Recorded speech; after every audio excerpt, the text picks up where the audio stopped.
On est une équipe mobile de soins palliatifs au CH de Saint-Denis.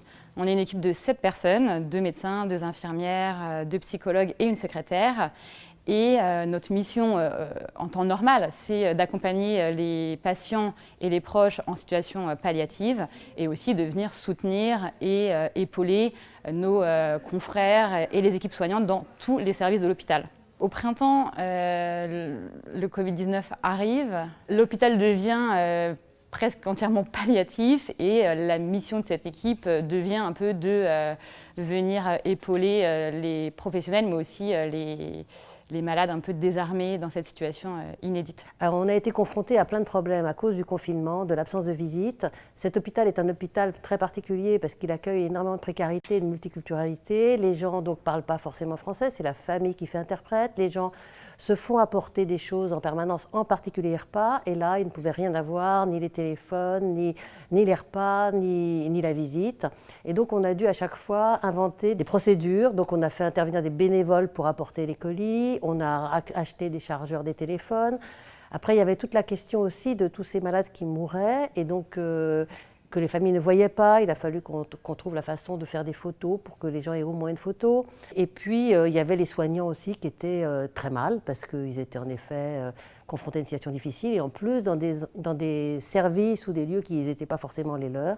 Et donc, il fallait aussi parer à ça. Donc des moyens de mise en œuvre et surtout en fait la mise en place de smartphones qui ont été achetés par l'hôpital. Il y en avait à peu près une dizaine. On tournait dans chaque service et les médecins ou les infirmières ou les soignants en règle générale nous signifiaient que les personnes voudraient avoir des visites virtuelles. Notre équipe travaille depuis plusieurs années avec les maisons de retraite, donc les EHPAD autour de l'hôpital.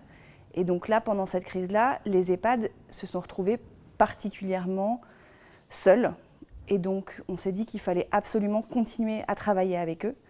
Donc, la première chose qui a été mise en place, c'est le fait de les appeler quotidiennement, même le week-end, pour essayer de faire le point avec eux, pour savoir les problèmes qu'ils pouvaient avoir et travailler notamment la question du matériel, qui a été beaucoup solutionné par l'hôpital, les masques, qui a été donné par l'hôpital, les surblouses, qui ont été en partie donnés par l'hôpital via des dons, et aussi des dons de blouses en tissu qui ont été fabriqués par des bénévoles. En fait, ce qui s'est passé pendant la première vague, c'est une très grande solidarité entre la ville et l'hôpital. Et il nous a semblé important de pouvoir garder trace, témoigner de cette crise sanitaire.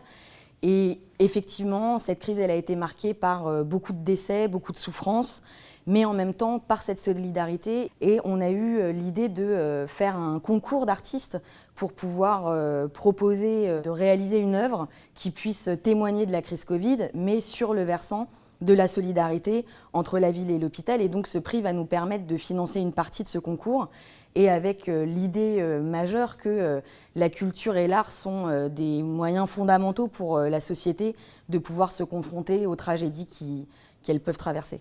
Merci la Fondation AG2R Mondiale pour l'octroi de ce prix, qui reconnaît un peu le travail aussi des bénévoles qui ne sont pas là et de toute l'équipe qui a participé à cette expérience.